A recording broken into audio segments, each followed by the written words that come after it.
example of previous.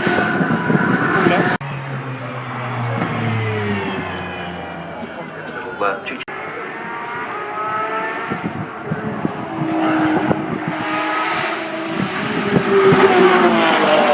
This is young Jordan Witt, so they.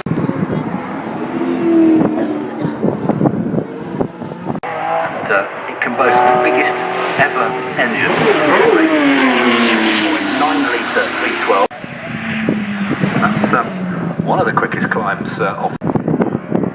with Darren Turner and Adrian Fernandez at Le Mans just a few weeks ago. Really very competitive against class pace setters Ferrari coming into the GTE class. This car marks Aston Martin's return to GTE racing after the aborted AMR1 prototype project of last year. Get a look at that on the screen before it finishes its climb. What we're looking at now is Peter Schleiffer's extraordinary low T3 Chevrolet-powered Can-Am car. And there's the Gazoo Racing Lexus LFA. Takayuki Kinoshita at the wheel of this one, and very quick here last station. Lights flash, Lucas Lure. And he's going quickly in this car, isn't he? Hard on the brakes over the brow.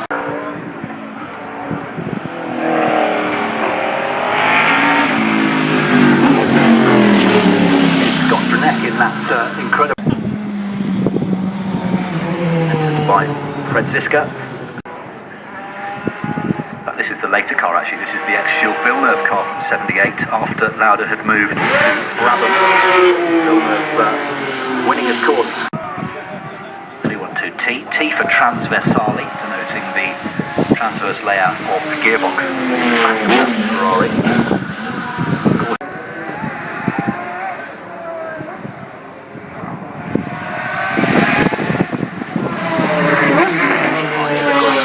German champion Bernd Schneider.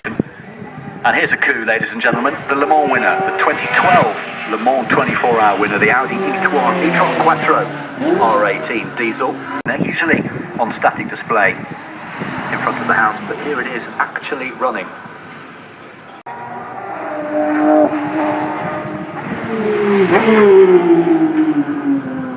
In the late 80s, winner at Le Mans in 1988. The hands of Jan Lammers and Andy Warren. Very quick over the brow, hard on the brakes, gets it turned in for Malcolm. Downforce doing its bit. 50s, so Justin Law is out to eclipse the Leighton House Grand Prix car time. Here's the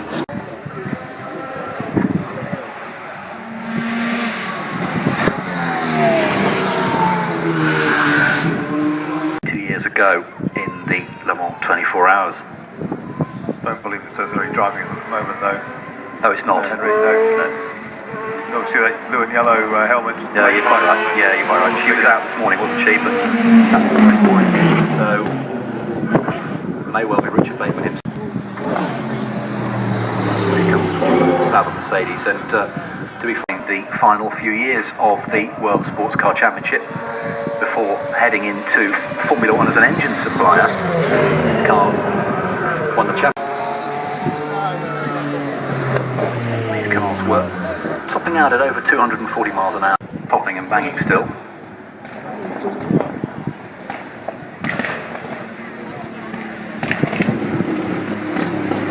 Reliability was, of course, in period the forte of this. Like if you did that, you could World Championship Swedish Rally 2006 is only on the new.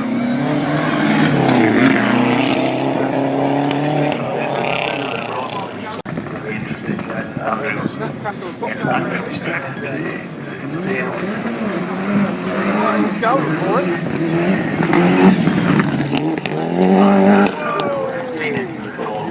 Goldberg and Jari-Matti Latvala.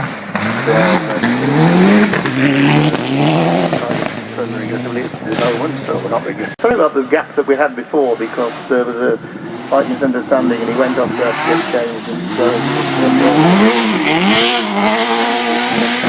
which everything like a little break over there. That's a good safety road rally and racing scene.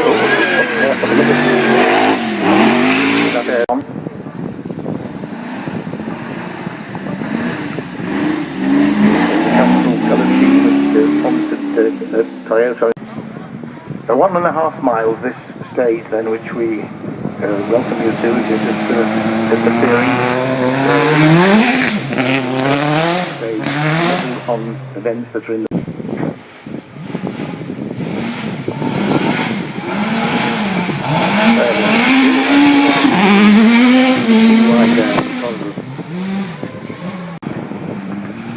now we're going back a year or two here.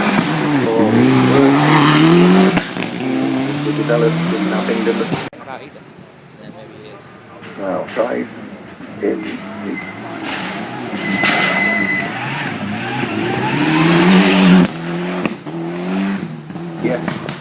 We're nearly there. Andreas Mikkelsen has just turned up behind me. I might try and grab him for a word on the Fabia. And smile, hopefully. I'm sure I'll be smiling. Now this car here, this is Andreas' championship winning car from last year, or is it that one? No, this one here is the car that he... Back on the ride, thank you. Okay, Andrew, jolly good. So, whether you think in your belly drive, you can guarantee that within a minute of the beginning of back up to come. Oh, he's in it now. I don't know whether that was intentional or whether it's been voluntary on. But anyway, it was a spin. And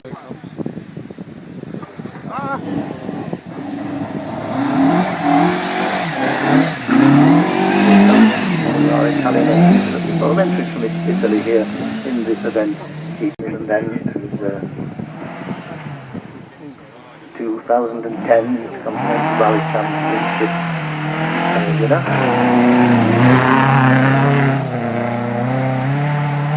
Up here, bit of flat tarmac.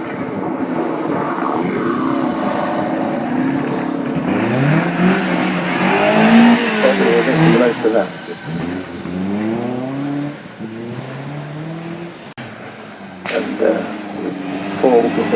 And David Watkins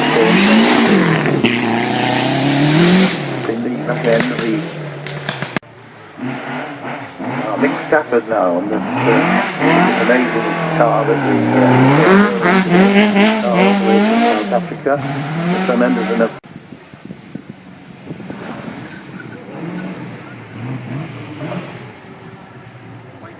Right, so we're having a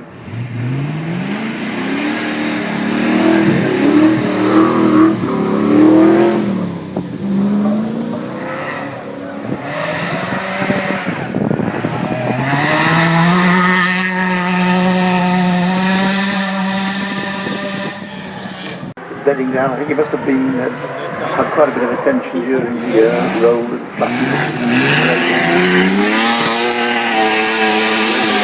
and 1.5 change. So this is the Opel Ascona, the 72 Ascona, full house in fact.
The McLaren was just now.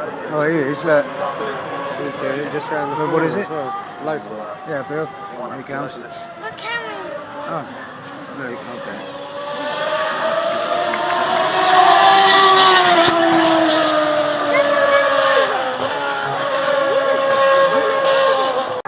This is going to be noisy. You might have to put your hands over your ears, Bill. I've got you.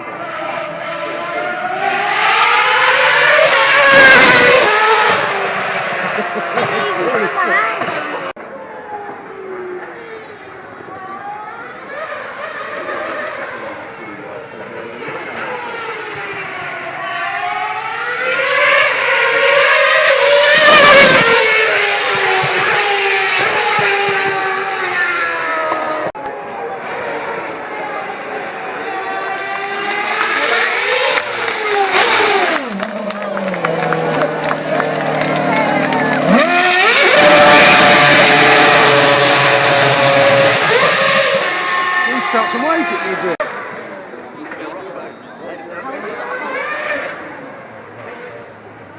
Might be Ross, actually, he's here.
replacing all the windows in Goodwood House.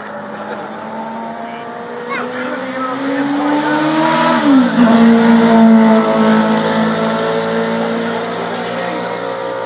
Oh, it's lovely, isn't it?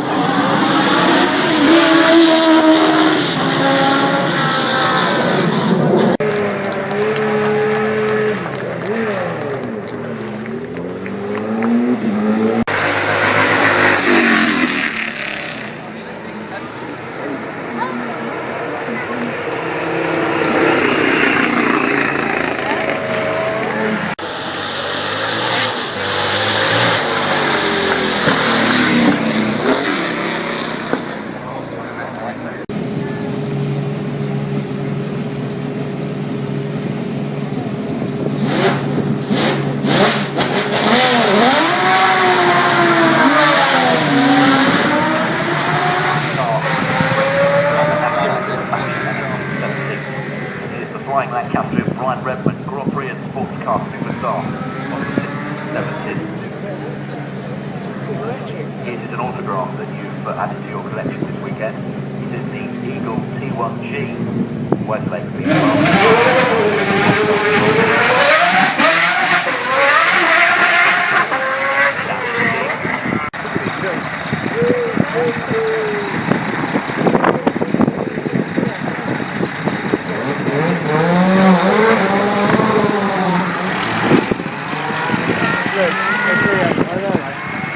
I've seen it twice. Massive turbo mid-engine, rear-wheel drive, French machine, with which he won the Goodwood Rally five. Absolutely ambrose turn from John Van Johnson, almost at its own length, keeps it on the tarmac. Very nice, 1.4 litre turbo charged. Fantastic on the asphalt.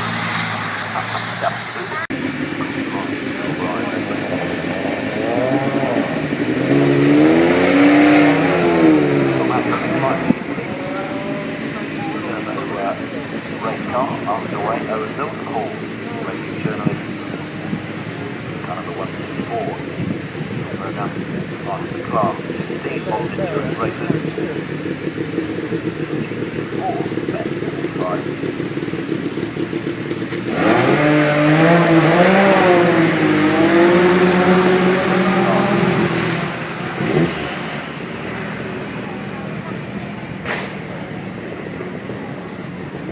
Up towards the wall.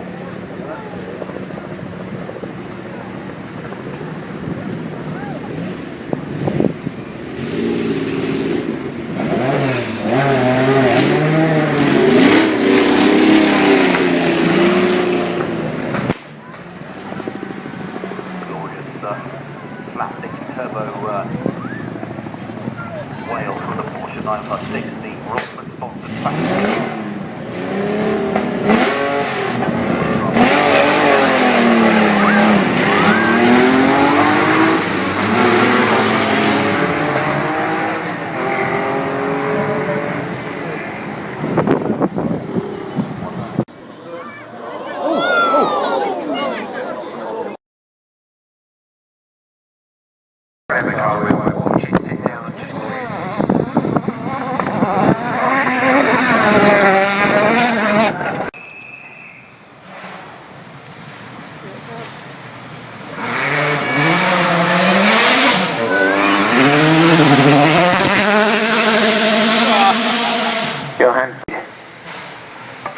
Of the era that I was getting into motorsport very much.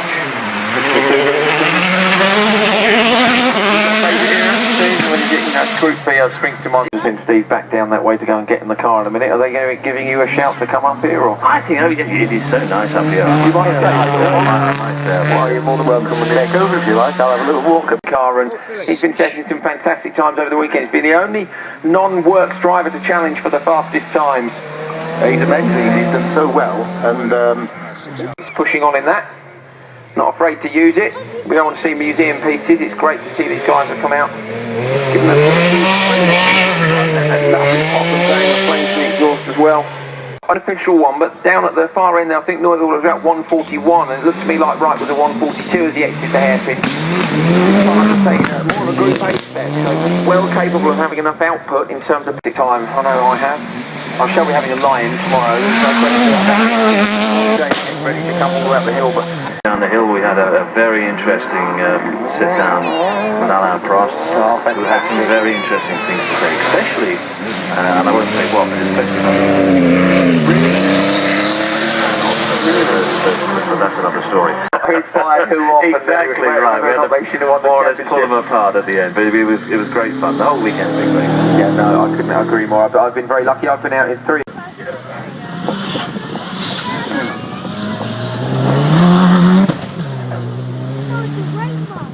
A psychological rain, which is where it's raining just a bit, but the grip doesn't really change. I'm afraid the chalk up here, the slightest hint of a mist of rain, and it basically turns into an ice rink. So here we are. You can see some turning in on the brakes. Look at the rear wheel locking up, and that's usually the use of the handbrake. Just locking the rear wheels, forcing the car to turn in, gassing it up. Up that steep hill. This car.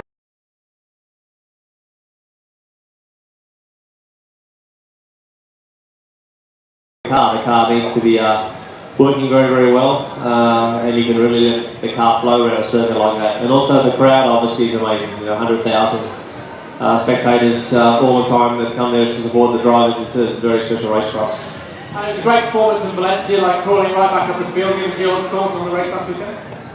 Yeah, it was a pretty wild race. I think even halfway through the Grand Prix, I still kept my head down, but I didn't think I was going to get much out of it. But then at the end, a lot of people had problems with their tyres, and my tyres were a bit fresher, so I managed to pick a few people off. So it's not that difficult to pass people when it's like that. The Formula 1 drivers, we get a bit frustrated that when someone's out of that much rubber, they can't really fight or defend against you. But I've been on both sides of the coin. I've been in a position where I can't defend because I've got no tyres left, and I've also been able to attack. So last weekend it was my turn to attack and get going some places. We know how much of a circus the Formula 1 circuit is, with lots of celebrities around. But it's very important as an elite sportsman to keep your head together. We see how other drivers haven't necessarily been in the right place mentally.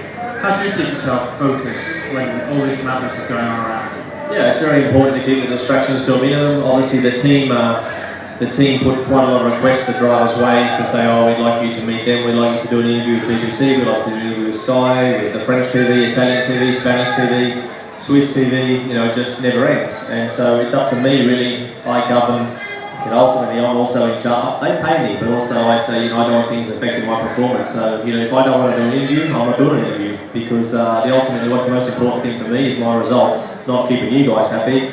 It's my result, and then if you like it, then great, okay, I've got to get a balanced ride, so, and also when we've got a lot of celebs, whatever they are these days, been on X Factor and all those amazing shows, we've got to deal with them, but you're really talking to them, but you're not really, mentally you're just going through the motions. Okay, a question from this young man over here, say your name first, sorry. Josh, I'd just like to say, do you think you go ahead of Sebastian, or do you think he'll go ahead of you? In the championship? Yeah. I'm looking to stay ahead of him now, so that's the goal.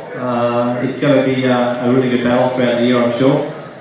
There's some tracks which I like, probably a little more than Seb likes, but in general we've got to perform at every single circuit we go to, make the most of all the opportunities we have, qualifying, make sure the races are mistake-free. Obviously we race in lots of different conditions as well. So the goal is always to try and keep going forward in the championship, and that's what I've got to keep doing.